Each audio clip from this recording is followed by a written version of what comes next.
কি গো, রাত তো অনেক হলো, তুমি এখনো জেগে আছো কেন? বসে বসে কি ভাবছো? এখন ঘুমিয়ে পড়ো। এত চিন্তায় তো ঘুমই আসছে না লিলির মা। কি যে করবো বুঝি না। এত কষ্ট করে ফসল করি আর এভাবে সব নষ্ট হয়ে যায়। চিন্তায় আজ আমার ঘুমই আসছে না।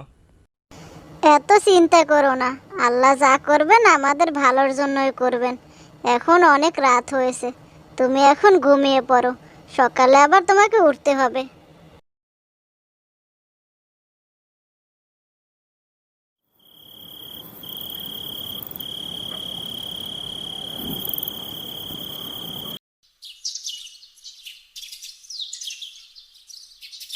রফিক চাচা, তাড়াতাড়ি ওঠেন, আপনার তো সর্বনাশ হয়ে গেল।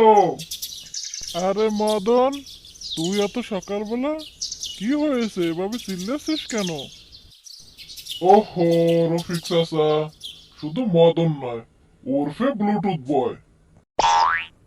আচ্ছা ঠিক আছে ঠিক আছে, এখন বল, এত সকাল সকাল এভাবে তুই চেঁচাচ্ছিস কেন? কি হয়েছে শুনি? আরে চাচা, চেঁচাচ্ছি কি সাধে?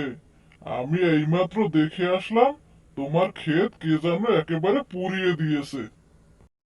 এসব তুই কি বলছিস রে মদন? চল চল, তাড়াতাড়ি চল তো দেখি কি হয়েছে।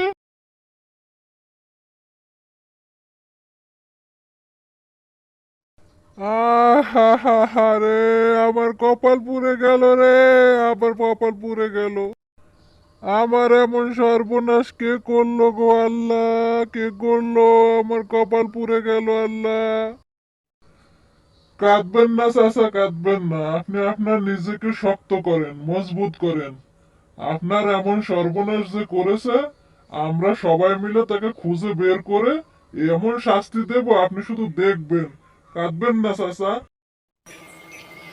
ও চাচা, চাচা, তাড়াতাড়ি আসেন, আমাদের সর্বনাশ হয়ে গেছে চাচা।